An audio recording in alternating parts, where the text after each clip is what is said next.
chẳng là lỡ nhầm chấp tạm connect to vehicle nhầm nông bà hà nhờ bóng vốn mơ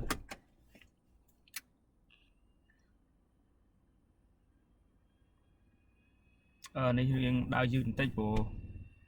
xa tại sai việc job màu computer nâng vì biết biết tụi bể data biết về tụi bể chẳng hạn data base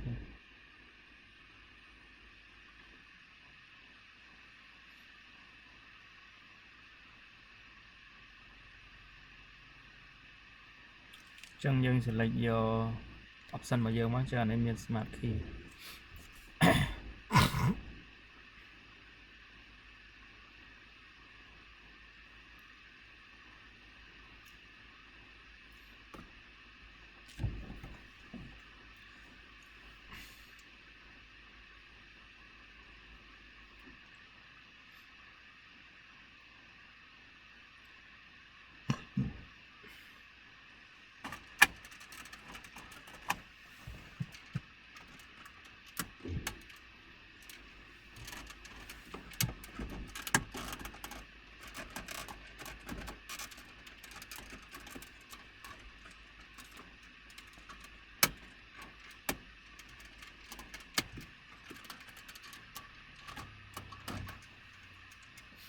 và lưới trên nhái chẳng những trôi mà hybrid HV hybrid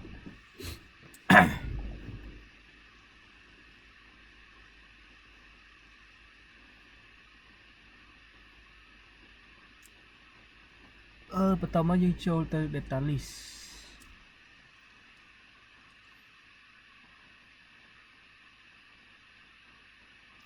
chỉ tới bông bồn là tao nè coi đại riệp này cơ dân con đặt đô tạc coi gì con đặt đô tạc coi gì bây giờ ai bo pro nó cứ nơi để xa từ đáy hay lùm hộp cho lời hồi ấy như là xa nơi từ đáy block cho lời tập bài hồ hay sensor thì tao nạp hiệp sensor pe ấy nơi từ đáy là hoặc miền đây như thế còn đô tạc coi thì chẳng nhầm trôi màu data này chẳng nhầm ơi cho màu data list custom list của nó nhầm ban chạm vô cho nó để từ và hai thế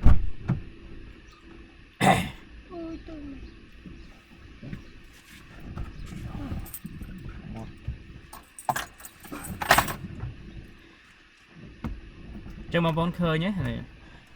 anh đi tìm mối này cứ sẽ tân lập hiệp bom một sấn ai bắt tóm mà tiền này cứ chi RPM bom sân á về một sân vị chạyทั้งviên năng load RPM mà này này cứ cái lô là bươn lán này cứ chi starter chạy chẳng là lấy battery nhưng mà lấy coi nhưng mà lấy về size bay chạy pram rồi hay data SOC này trong vậy thì cầm rất khóc này chắc không đấy bạn như này trong như mơ fan ấy và như mơ fan ní cứ như fan bỏ cùi trong Việt Nam đấy xa sẽ tân lập hiệp với nơi trong một hơi 14 crom sam sấp rồi có chạp bị sai trên các ban Việt Đà nữa thôi anh ấy chia vol bỏ cùi mùi vol là block mùi trong mà block với miền chỉ nominal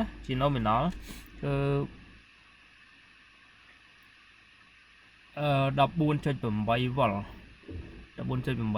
hai anh ấy chia resistance một viên này chẳng bên này nhưng bạc nó giờ tụi bây chia cho chào cho xạ đo 80 rồi cả đấy cứ điểm ai bo vía bị chia VCU nó về lên xạ ấy tụi bây chỉ phương sol mấy cái đói cứ vía có đa chào này việc xạ đây chẳng bàn dương smart thì giỏi chẳng bàn dương ba là bươn chạp pi 80 tới cứ vía tầm nào ca mà sấn cho mùi năng motor trong motor vía motor hybrid robot pro vía cầm nọt RPM tâm mà mờ này lực đi mà mờ tới cứ vía viên cái đầu viên khôi chứ bạc qua là motor chẳng tới đi giải máu rồi người ta đi giải máu cứ vì miền cầm lăng rụng múa đây dương từ cá hơi bị chun tinh lấy được nâng từ ECU đồng với ECU bài trái ra tới từ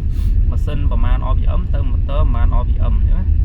លើខ្ញុំជិះនេះលបឿនគឺ10 km ក្នុង1ម៉ោងហើយអាគុយខ្ញុំវាកំពុងតែសាកអញ្ចឹងវាសាកបដាហើយវាអូសបដាអញ្ចឹងណាអញ្ចឹង RPM វាគឺ1200ជាងនៅខាងលើនោះហើយលបឿនចេះអាកើនទៅអញ្ចឹងវាជាអាសាកអញ្ចឹងដល់ពេលវាសាកពេញវានឹងសាកខ្ទង់ជា50 60អញ្ចឹងបើសិនជាយើងប្រើលបឿន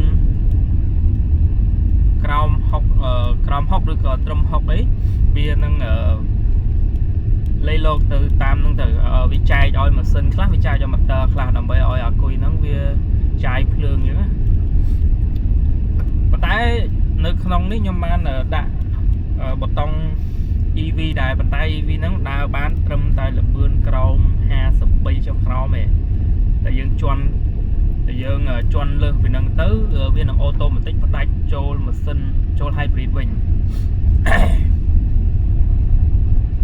ចាំបងប្អូនមើលទៅអានេះទៅមួយសីតុណ្ហភាពអាគុយណាចាំបងប្អូនឃើញគាត់ comment ខ្លះថាទៅមួយ BMS មិននឹងចំណបាក់តេរីវាមិនអញ្ចឹងក្នុងនេះគឺវាសាអូតូម៉ាទិកទេព្រោះអាគុយដែលរៀបហ្នឹងវល់គ្នាវាត្រូវគ្នាជាមួយនឹងបោះអាគុយ hybrid ដែរអញ្ចឹងវាមកប្លុកមកគេហៅមកសែលរបស់វាគឺ 1.2 វ៉ុលជា nominal តែ minimum ទូចបំផុតគឺត្រឹម1 វ៉ុលអញ្ចឹងក្រោម 1 វ៉ុលបើយើងប្រើទៀតវានឹងខូចអាគុយអញ្ចឹងគឺបើវាសាកពេញគឺ 1.4 វ៉ុលអញ្ចឹងបានថាពីត្រឹម 1.2 ទៅដល់ពី 1.0 ទៅដល់នឹង1.4 គឺយើងសាកស្មើនឹង 100% គឺស្មើនឹងមួយ cycle ហើយ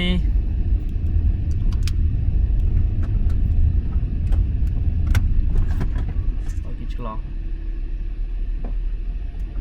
ហើយដល់ពេលយើងបូកចូលគ្នាទៅវាបានមកប្លុកអញ្ចឹងវាស្មើនឹង10 nominal វាគឺ 14.8 វ៉ុលអញ្ចឹងយើងគិតសាកទៅវាToyotaវាអត់ឲ្យធ្លាក់វ៉ុលក្រោមជាង 1.2 ដែរអញ្ចឹងត្រឹម 40% ហើយនឹង 80% វាសាកទៅចន្លោះហ្នឹងអត់ឲ្យក្រោម 40% ក៏អត់ឲ្យធំជាង 80% ដែរដើម្បីការពារកុំឲ្យវា overcharge សាកខ្លាំងពេកទៅធ្វើឲ្យវាក្តៅអាគុយធ្វើឲ្យខូចអាចផ្ទុះអាចអីទៅអាចប៉ោងអាគុយទៅជាក់ស្ដែងខ្ញុំសាកមុនម្ដងrồiព្រោះខ្ញុំផុសពីវីដេអូមុនម្ដងហើយគឺខ្ញុំដាក់វាជាមួយនឹងអាគុយរបស់ hybrid ហ្នឹងnickel manganese hydride ហ្នឹងអាហ្នឹងខ្ញុំដាក់ទៅលេងប៉ោងអាគុយហ្មងព្រោះវល់វាខុសគ្នាអញ្ចឹងវាអត់មានអីទុក overcharge ដោយសារតែមកប្លុកហ្នឹងខុសគ្នាច្រើនពេកតែឥឡូវខ្ញុំដាក់ដូរទាំងអស់ហើយឃើញថាវាប្រកដីធម្មតាអត់មានបញ្ហាអីទេចុះឥឡូវវាសាកបានហ្មងនេះ 58% ហើយអញ្ចឹងឃើញយើងឃើញបងប្អូនឃើញ RPM វាតិចទូចជាងមុនណាឃើញ RPM វាតិចជាងមុនណាវាអត់ទៅខ្លាំងទេហើយសីតុណ្ហភាពវាប៉ុណ្ណឹងធម្មតាឡើង30តែអាហ្នឹងដោយសារតែពេលព្រឹកវាតិចឯងប៉ុន្តែពេលថ្ងៃទៅវាមានកម្ដៅមានអីពីក្រៅខ្លះអាចឡើងដល់38 39ដែរតែប៉ុណ្ណឹងអត់ជាបញ្ហាទេតែបញ្ហាតឡើងដល់53អាហ្នឹងបានជាបញ្ហាតាំងពីខ្ញុំដាក់មកដូចជាខ្ទង់ថ្ងៃទី20ម៉ាននេះ23 24ខែ10អញ្ចឹងខ្ញុំជីបានម៉ាននេះនៅទៅកំពង់សោមទៅខ្ញុំជិះឡើងអូសោមអីជន់ខ្លាំងដែរប៉ុន្តែអង្គុយវាអត់បញ្ហាប៉ុន្តែកម្រិតស៊ីសាំងអាហ្នឹងអាស្រ័យលើយើងជន់ណាតែយើងជន់ខ្លាំងម៉ាស៊ីនវាដើរខ្លាំងជាងអង្គុយព្រោះកម្លាំងរមូលរបស់អង្គុយវាមិនអាចអូសទម្ងន់ឡានទាំងមូលនៅក្នុងល្បឿនលឿនបានទេហើយវាការពារអង្គុយដែរការពារម៉ូទ័រកុំឲ្យក្តៅដែរអញ្ចឹងវាប្លុកឲ្យវាប្រើម៉ាស៊ីនវិញហើយវាអត់ប្រើម៉ូទ័រទេកាលណាម៉ូទ័រប្រឹងខ្លាំងពេកក្តៅអាចខូចអាហ្នឹងមើលតាមការដំណើរការរបស់ Toyota គេណែនាំមកដំណើរការរបស់វាហើយការរៀបអង្គុយនេះមិនមែនខ្ញុំទឹកមិនយើងរៀបថ្មីទេតែប៉ុន្តែនៅអឺរ៉ុបគេវាចាស់កម្រិលឯងនៅអឺ រ៉ុបចាស់កម្រិតនៅអឺរ៉ុបតាំងពី2008 2009 2010គេធ្វើដំបូងគេរៀបគេកែទៅលើព្រុសជំនាន់ទី4ជំនាន់04 06ឃើញគេដាក់បតុង EV ដាក់អីហ្នឹងហើយឃើញក្នុង YouTube ក៏មានច្រើនដែរគេបដូរវាទៅជា plug-in hybrid អីហ្នឹងប៉ុន្តែខ្ញុំអត់មានលុយទិញអាគុយដាក់តែតិចទៅខ្ញុំទិញអាគុយដាក់ចាំបងប្អូនមើលសីតុណ្ហភាពវាកើនឡើងអាចនឹងបើសិនជាវាសាកប្រឹងខ្លាំងវាកម្ដៅវាឬក៏ថ្ងៃឡើងថ្ងៃត្រង់ក្ដៅអីវាអាចនឹងឡើងកម្ដៅដល់ទៅ38 39ប៉ុណ្ណឹងឯងអត់មានឡើងលើសហ្នឹងទេហើយបើសិនជាវាឡើងខ្លាំងហ្មងអាចឡើងដល់ទៅ41 42តែប៉ុណ្្នឹងឯណាអាហ្នឹងចង្ហាលដូចជាដើរខ្ទង់2កាំចង្ហាលរបស់វាឃើញបងប្អូនចាប់អារម្មណ៍ឆាតសួរតម្លៃតែទៅនឹងតម្លៃវាខ្ញុំគិតថាតម្លៃបងហ្នឹងបើធៀបជាមួយនឹងអាគុយបន្ទឹកវាគួរដែរវាគិតតម្លៃបើសិនជាគិតជាប្លុកមកប្លុកខ្ទង់ជា35ទៅ40ដុល្លារហើយអាគុយថ្មីអាគុយល្អជាង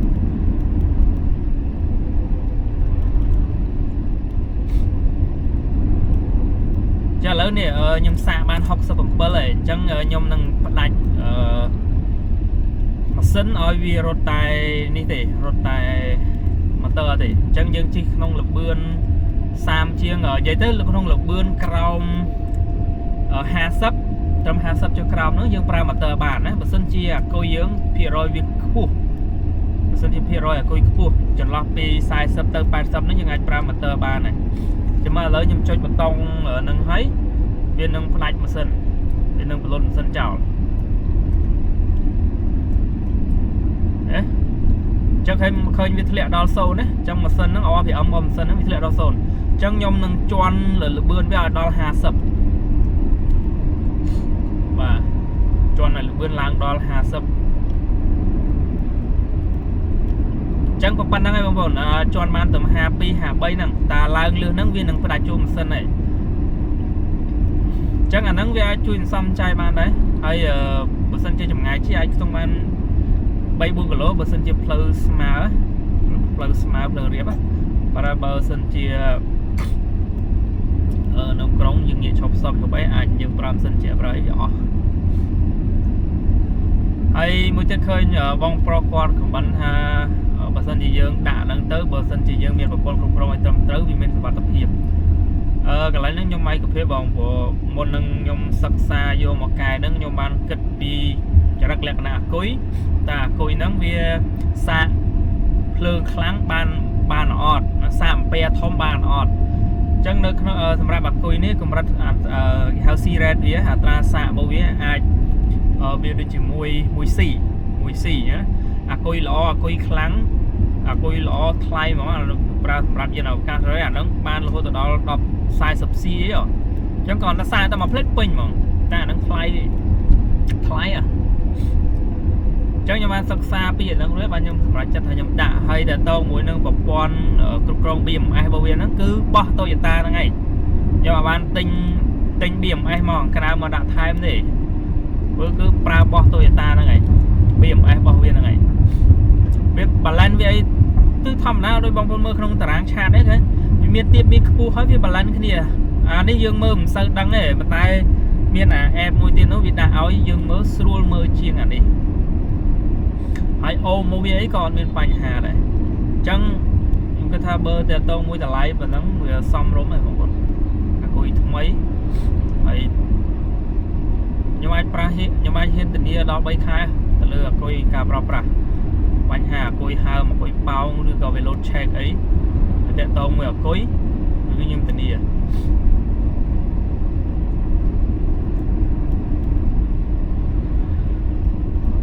បងប្អូនឃើញហើយខ្ញុំជិះមកប៉ុណ្ណឹងខ្ញុំអត់ប្រើនេះទេខ្ញុំអត់ប្រើម៉ាស៊ីនទេ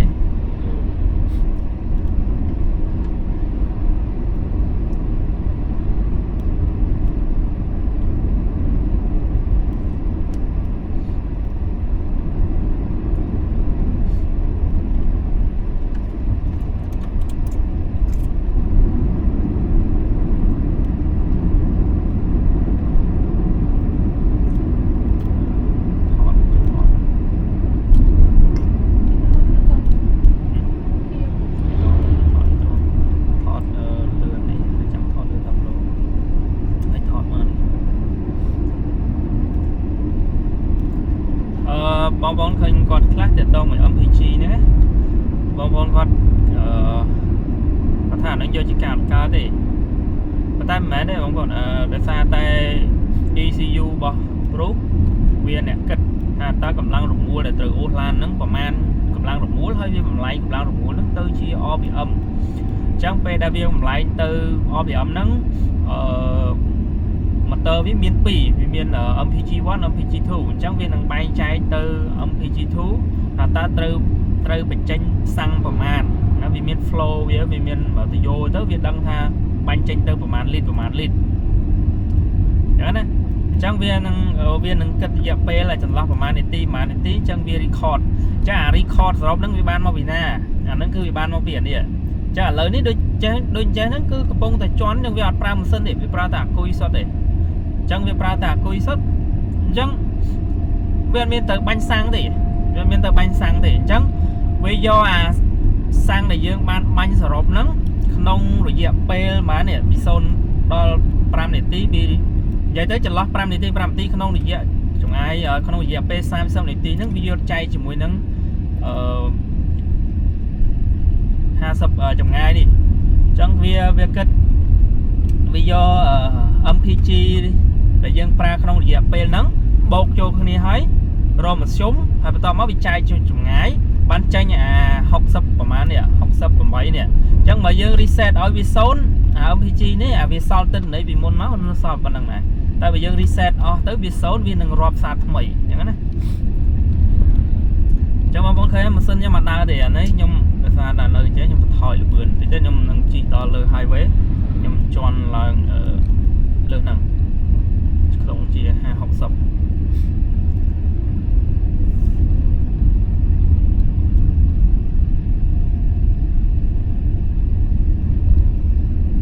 ចឹងបងឃើញកម្ដៅម៉ាស៊ីនវា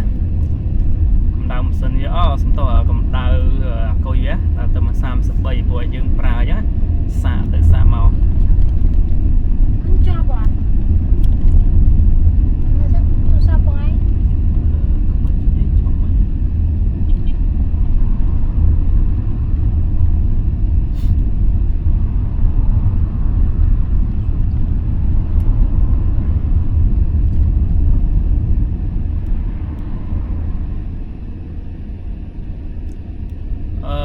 ទម្លាក់លបឿនប៉ុណ្ណឹងហើយថ្មវានៅសល់40% ជាងបាទចាឥឡូវវាសល់40%វាផ្ដាច់ហើយចេះវាចូលម៉ាស៊ីនវិញហើយចុះបងលឺសម្លេង beep មិញហ្នឹងអាហ្នឹងវាផ្ដាច់ពី hybrid ផ្ដាច់ពី EV ចូលម៉ាស៊ីនហើយចូល hybrid ហើយ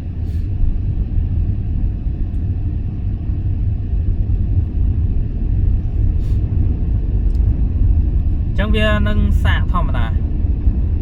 ចឹងបើវាសាកពេញយើងអាចផ្ដាច់វាបានយើងអាចប្រើអគ្គិសនីវិញក៏បានដែរ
ដូចនៅក្នុងនេះដែរ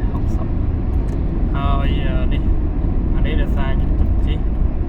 សល់វាមិនសល់មិនផងតោវាមិនសល់មិនចឹងវាសល់60ហើយដោយសារយើងឆេះ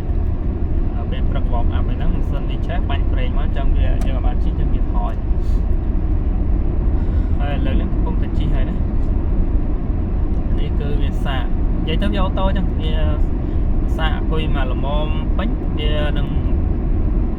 ដូរមកអគ្គិសនីពេលអគ្គិសនីអស់អង្គុយអស់វាចូលម៉ាស៊ីនទៅហើយវាសាកវិញអញ្ចឹងវាធ្វើទៅធ្វើមកអញ្ចឹងហើយបងប្អូនមើល RPM ម៉ាស៊ីនក៏មិនសូវខ្លាំងណាស់ទេត្រឹមតែប្រហែល100ជាងនេះ1000ជាងនេះអញ្ចឹងវាថយចុះថយឡើងថយចុះថយឡើងណា ចាហ្នឹងសម្រាប់ផ្លូវ highway ផ្លូវស្មើ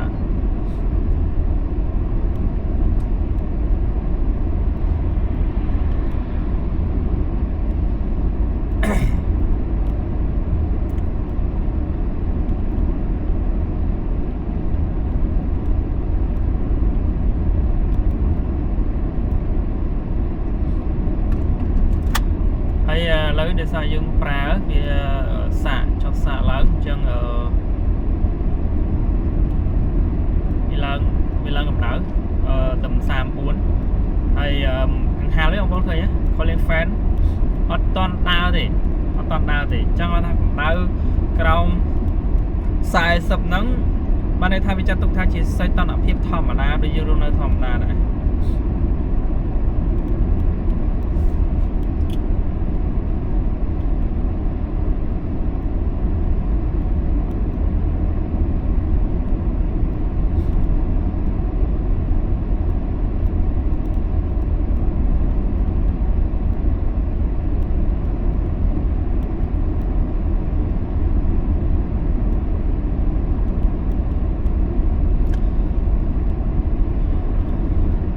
កាលពីខ្ញុំអត់តន់ដាក់វាគឺខ្ញុំស្គាល់ដែរហើយខ្ញុំទិញមកដំបងទិញមកដូរឲ្យខូចអស់មួយសន្លឹកឆែកវាទៅខូចមួយសន្លឹកបន្តមកគេលាងស្នឹមលាងអីហើយទៅគេដាក់ចូលវិញខ្ញុំបានមួយឆ្នាំក្រោយមកក៏ខ្ញុំដោះលាងស្នឹមវាខ្លួនឯងដល់ពេលខ្ញុំដោះលាងស្នឹមទៅដាក់ទៅវិញទៅជាធម្មតានេះក្រោយមកក៏វាមាន load check មកពេលប្រហែលនោះវាអត់ខូចទេជិះបានធម្មតាតែវា load check មកវារំខានដល់ក្រោយមកទៀតទៅខ្ញុំទិញអាគុយទិញអីដូរថែទៀតទៅវាអស់តែលុយតែវានៅតែ load ដដែលព្រោះដោយសារតែអាគុយហ្នឹងវាចាស់ហើយអាគុយ07 08 09នេះហ្នឹងខ្ញុំគិតមើលវាអាគុយមួយអាយុកាលវាប្រើបានតែ10ឆ្នាំ5 10ឆ្នាំហើយដល់ពេលយើងធៀបទៅវាចាស់ហើយអញ្ចឹងទៅខ្ញុំក៏ search មើលសិក្សាមើលទៅក៏characteristic របស់អគុយ hybrid ហ្នឹងហើយនឹងអគុយដែលខ្ញុំដាក់ហ្នឹងវាមានប្រហែលគ្នាហើយសឹងថាលីជូមហ្នឹងវាល្អជាងចិត្តទៅក៏សម្រាប់ចិត្តថាទិញយកមករៀបទៅ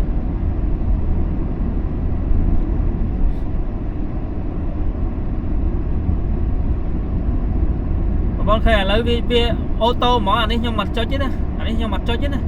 គឺវាផលិតផ្នែកម៉ាស៊ីនអូតូហ្មងវាប្រើតែអគ្គិសនីទេអញ្ចឹងហើយបាន MPG វាឡើងខ្ពស់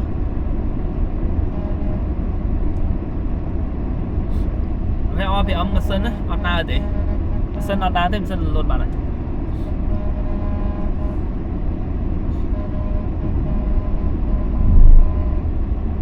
ហើយឥឡូវខ្ញុំជិះល្បឿនតែ60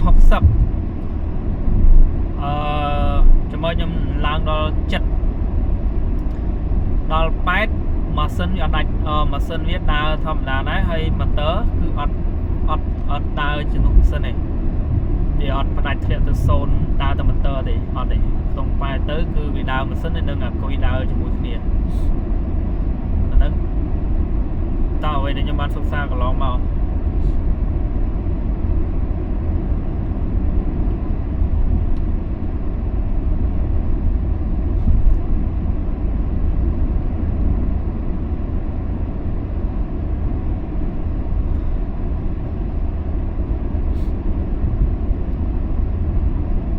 បងខ្ញុំគិតដែរខ្លាចវាមានបញ្ហាឡើងកម្ដៅឡើងអីទៅវាទៅជាឆេះទៅជាអីប៉ុន្តែដល់ពេលខ្ញុំយកមកដាក់សិក្សាទៀតទៅគឺច្បាស់ជាងខ្ញុំគិតទៀតព្រោះវាមានប្រព័ន្ធគ្រប់គ្រងឲ្យត្រឹមត្រូវហើយអាគុយគឺវាអត់ងាយទេអត់ងាយទេវាអត់មិនមែនចេះតែឆេះទេតោះតែយើងបុកយកស្អីទៅចាក់វាឲ្យធ្លុះប៉ះជាមួយនឹងបរិយាកាសខាងក្រៅអាហ្នឹងបានវាបង្កទៅជាអគ្គិភ័យឆេះតែបើវានៅតែក្នុងហ្នឹងទេត្រឹមតែកម្ដៅ70អង្សាអត់បញ្ហាទេព្រោះអគុយនេះក្នុង spec គេដាក់ដល់ទៅ70អង្សា80អង្សាតែបើឡើងដល់100អង្សាហ្នឹងឆេះហើយប៉ុន្តែនៅក្នុង spec វាគឺអត់ទេណាវាឡើងដល់ត្រឹមតែ70ទេឡើងដល់70ហ្នឹងក៏វាអត់មានបញ្ហាដែរ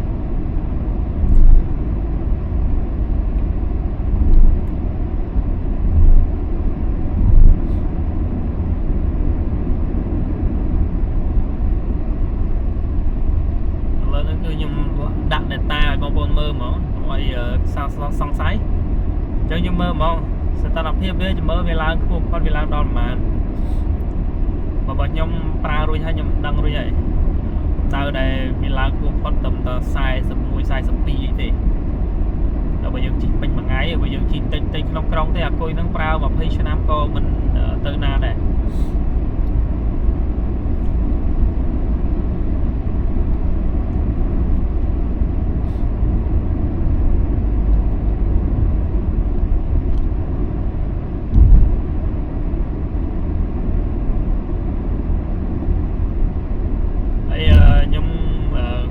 គិតមើលទៅគួយស្រាវជ្រាវមើលទៅណា hybrid ស៊េរីថ្មីស៊េរីមុនដូចតែគ្នាទេក៏វាដំណើរការអញ្ចឹងដូចគ្នាទេគាត់ថាដូចចេញយើងមិនវាបហាគេទេដូច GTV ខានដូចជា BYD អីហ្នឹងពួក hybrid ហ្នឹងគឺអ្វីដែលខុសគ្នាទៅទំហំអគុយទេបងប្អូនមើលតើវាងអគុយ hybrid រវាង plug in ជាមួយនឹងអគុយយើងធម្មតាគឺខុសគ្នាបាត់ហើយអគុយ plug in ធំជាងអគុយ hybrid យើងធម្មតាហើយក៏វាខុសគ្នាដែរគេប្រើពួក lithium ហ្នឹងឯងចាស់ហើយដែរបានជាព្រុសយើងគេមិនប្រើពពួក lithium ហ្នឹងទៅព្រោះដោយសារតែគេប្រើអាហ្នឹងវាថ្លៃវាមានតម្លៃថ្លៃជាងអញ្ចឹងគេយកវាទៅបំពេញនៅក្នុងពួក plug in hybrid ឲ្យតែ plug in hybrid ហ្នឹងប្រើអគុយប្រភេទហ្នឹងហើយជាស្លាយយើងមើលដូចជាសម័យក្រោយមកតាក់ទងមួយចេញជា EV ឃើញគេប្រើឃើញគេយកអា lithium ហ្នឹងហ្មងសុទ្ធហ្មងអាគុយធំហ្មងដូចជាខ្ទង់ខ្សែខ្ញុំអត់ចាំអត់ច្បាស់ធ្លាប់ search មើលចាំអត់ច្បាស់ដូច BZ4X BZ3X ហ្នឹងសិតតែអគុយពួកហ្នឹងឯងចឹងប៉ុន្តែដោយសារតែវារត់ឲ្យវាប្រើតែអាគុយសុទ្ធអញ្ចឹងគឺគេធ្វើប្រព័ន្ធទឹកស្អំអាគុយពួក EV ហ្នឹងគេប្រើប្រព័ន្ធទឹកស្អំអញ្ចឹងវាធ្វើនៅក្នុងនោះវាមានប្រព័ន្ធវីយ៉ូទឹកស្អំដើម្បីស្អំអាគុយកុំឲ្យក្តៅនៅពេលសាកហើយនៅពេលដែលយើងប្រើអស់អញ្ចឹងបងប្អូនទាក់ទងមួយអាគុយបើយើងចង់ប្រើបានយូរទាក់ទងមួយពួក EV អីយើងសាកត្រឹម 90% 80% ទៅ 90% ហើយបើយើងប្រើអស់កុំប្រើអស់ដល់ក្រោម 20 តែ20ហ្នឹងគឺល្អហើយអាគុយយើងប្រើយូរឆ្នាំបានយូរឆ្នាំតែបើសិនជាយើងប្រើតិចជាង 20% ហើយសាកដល់ពេញ 100% បានន័យថា cycle វាហ្នឹងគឺវាឆាប់ដល់ cycle វាចាំវាធ្វើឲ្យឆាប់ខូចដែរ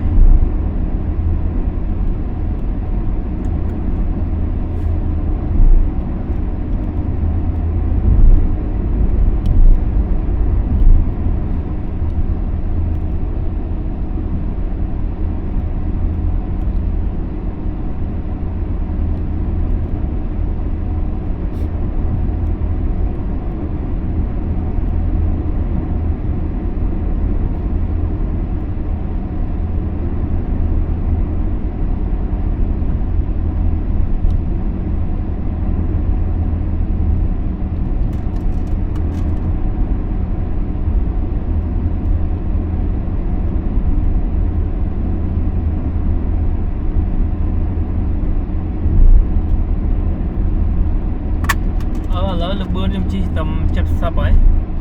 នៅលើ dashboard នេះគឺ70តែក្នុងនោះវាលោតយឺតដែរអញ្ចឹងនៅក្នុងនេះបងប្អូនឃើញហើយខ្ញុំជិះឡើងដល់ចិត្តនោះគឺម៉ាស៊ីនហើយនឹងម៉ូទ័រគឺដើរដូចគ្នាគឺវាដើរដូចគ្នាអញ្ចឹងហើយបានជាវារៀងអស់សាំងច្រើនជាងតែបើសិនជាយើងជិះខ្ទង់60អីហ្នឹងវា switch ទៅ switch មកអញ្ចឹងវាម្ដងបដូរទៅអគុយម្ដងចូលទៅម៉ាស៊ីនម្ដងចូលទៅអគុយម្ដងចូលទៅម៉ាស៊ីនអញ្ចឹងម៉ាស៊ីនបងប្អូនចាំថាម៉ាស៊ីនជាអត់ដើរច្រើនអត់ងាយខូចទេឥឡូវម៉ាស៊ីនលុតបាត់ហើយណាខ្ញុំថយល្បឿនមកទៅ60ឃើញណាអញ្ចឹងម៉ាស៊ីនដោយសារអគុយវាពេញអញ្ចឹងវាប្រើតែ motor ទេប្រើតែអគុយទេហើយបងប្អូនមើល fan mode វា calling fan mode វាឃើញដោយសារកម្ដៅវាឡើងដល់ 35អញ្ចឹងវានឹងបញ្ចេញចង្ហាល់ឲ្យវិលតិចដើម្បីឲ្យស្អំអគុយកុំឲ្យក្តៅអញ្ចឹងណាតែបើសិនជាវាឡើងដល់ 37 38វាឡើងដល់ fan mode vía còn hai với lịch pi lịch mũi với lần lư lịch pi có với lư toàn lịch cũng mũi mà với lư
trong đó này mới ta chỉ ta bị miền Bắc hà lốt check lốt để ở đấy cho tới cái lạnh trouble code đi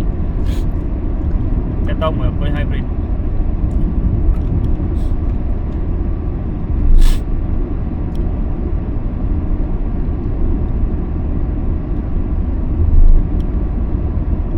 vậy đó mà miền tranh câu này được không đây trong mơ mới tiết cái lạnh mới tiết các bạn đấy nhóm chân và hai nhà mới hybrid control này diaរួមមកប្រព័ន្ធទៀត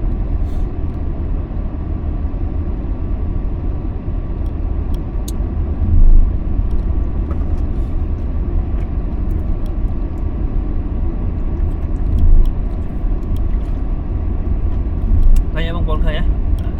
ទេបូកtrouble code ទៅតមួយអគួយ hybrid អត់មានទេអញ្ចឹងបើសិនជាយើងដូរអគួយនឹងហើយវាលែងមានបញ្ហាខូច load check load អីទៅមួយប៉ុន hybrid ដែរ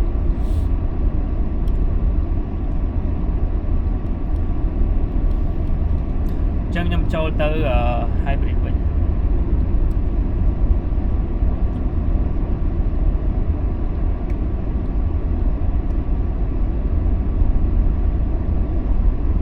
ចូលទៅ data list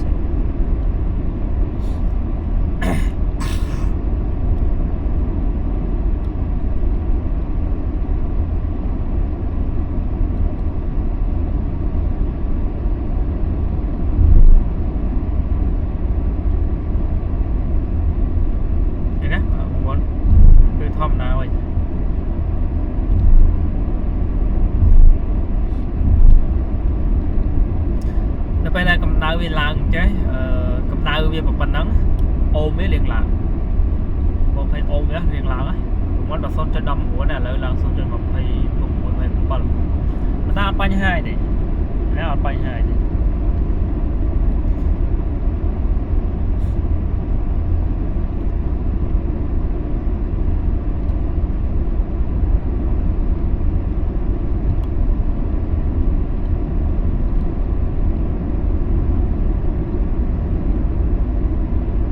ឃើញ wall tag វា wall វាឃើញវា balance គ្នា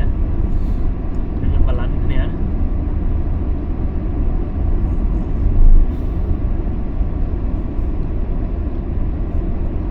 ចាំពេលណាមួយទៀតចាំខ្ញុំជិះទៅឆ្ងាយចាំខ្ញុំចុចនៅ record ឲ្យបងប្អូនមើលទៀត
lỡ vi châu thế mà vi châu là cùi thì này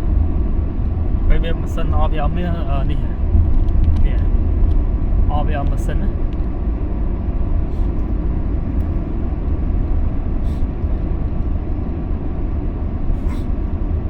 off giờ mà sân cứ sầu nữa trong sân là ta để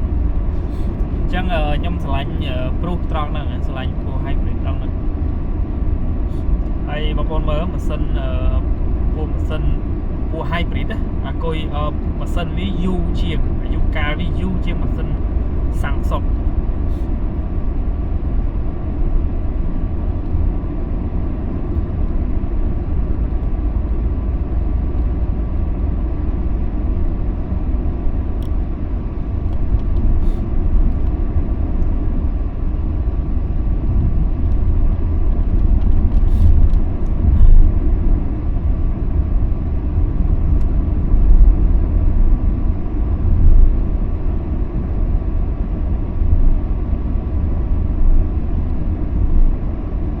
chôm sân ấy bộ coi và nắng trong hai mấy vì bắt anh chân ngộ bây giờ chi là bữa trong học sắp nó cứ chẳng bởi vì xa bên chẳng là vì hai sắp từ học chiều cái đó vì bắt đại chủ là coi tò mò coi đào hai sắp thì nói chẳng vì châu từ đi hoạch châu từ sân với gì đấy sân nó xạ coi phong đấy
lời nhom ba mà bon pi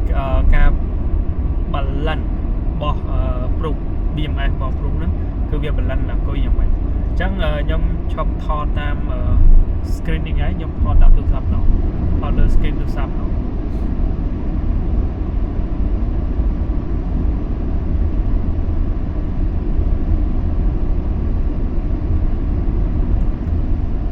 lời nhom thò tỉnh của nó bay thò mà